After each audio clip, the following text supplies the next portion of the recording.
Hey guys, young Psychonaut here. Welcome to my video about my first time mixing Molly and Shrooms. So this was my first time mixing Molly and Shrooms, also known as MDMA and psilocybin or psilocin, and it was about a week ago, so it's still pretty fresh. That's why I'm telling you guys about it now. So the dosing was 2 grams of shrooms and 60 milligrams of Molly. And mind you that these shrooms were like really good quality. I actually got them from a very, very good source, like real shrooms, not truffles. And the Molly was also extremely pure MDMA crystals, clear, transparent, a little bit white, but yeah, no coloration. So it was really good Molly. So that also probably helped with a good experience. So yeah, I took the shrooms first, and then after an hour I took the Molly, basically because I really wanted the shrooms to be already kicking in while the Molly was kicking in. The Molly also kicks in faster, so yeah, that's also a reason. And I didn't want to be in a shroom trip while on a Molly calm down, so that's why I wanted to take the Molly after, so the shrooms will be done when the Molly calm down would start. So yeah, it was really interesting. So I started out with the shrooms. I got some pretty cool visuals.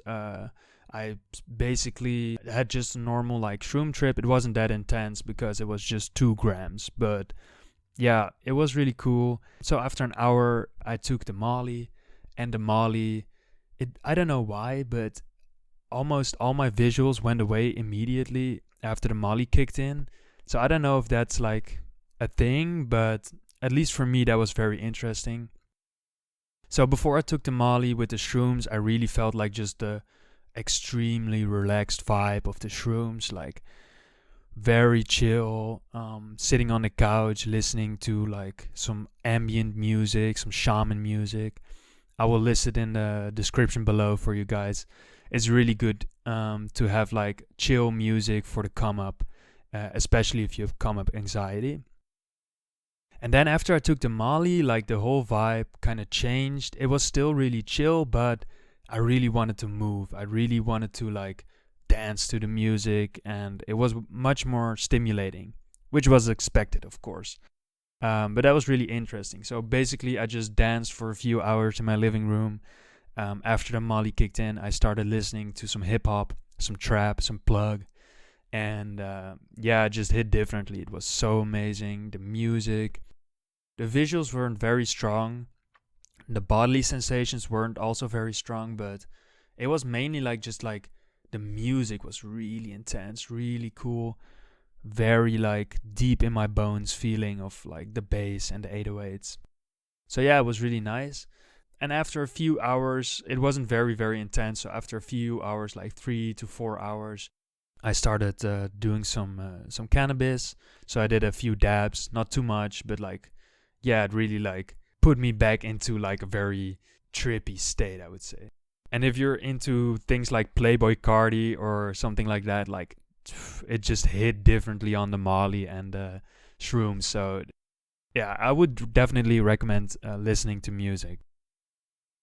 So I also had some positive after effects already, like I feel more clear-headed, I feel like I have less social anxiety, maybe even like more HD vision, like it feels like I'm seeing clearer. But yeah, it was just a week ago, so there's probably more positive effects to come.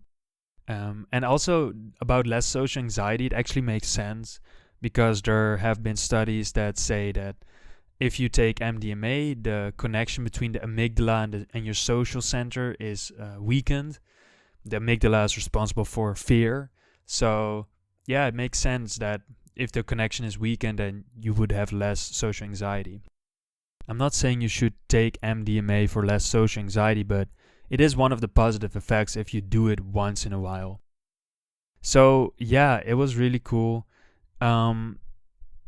I want to give you guys a little warning about serotonin syndrome because both substances do increase serotonin very much. If you take them too much, or combine them too much, or take them too many days in a row, or whatever, you do have a risk of serotonin syndrome, so which can be very dangerous. So take precaution, don't do too much, take your time in between trips, and yeah, that's mainly my message. Also, next time I'm probably going to do a higher dose of both, like 3 grams of shrooms and maybe 100 milligrams of Molly. But yeah, I really like the combination, but the thing is, I think I like shrooms on its own a little bit more. Like, this is really great if you just want to dance or like really listen to music, but it felt a bit like I had to move, or I really wanted to move. So it would be great for like social situations, or maybe even a festival if you're dosing very low. But for like really introspective, like kind of like spiritual trips, I would probably recommend doing just shrooms, or maybe shrooms and something like ketamine or something. But yeah, that also brings me to my next topic. So my next video will be about me mixing shrooms and 2-FDCK, which is a ketamine analog, which has very comparable effects, but is still like distinct in its properties. So yeah, I have already done this combination, shrooms and 2-FDCK, once, but I'm going to do it again, and I'll make a video about it so you guys can learn what that's like. So if there's any questions, put them in the comments. I'll put some links to maybe some music in the description, and yeah, make sure you're doing this safe, guys. Thank you guys for watching. It has been a pleasure. Hopefully you've learned something, and yeah, I'll see you guys in the next video.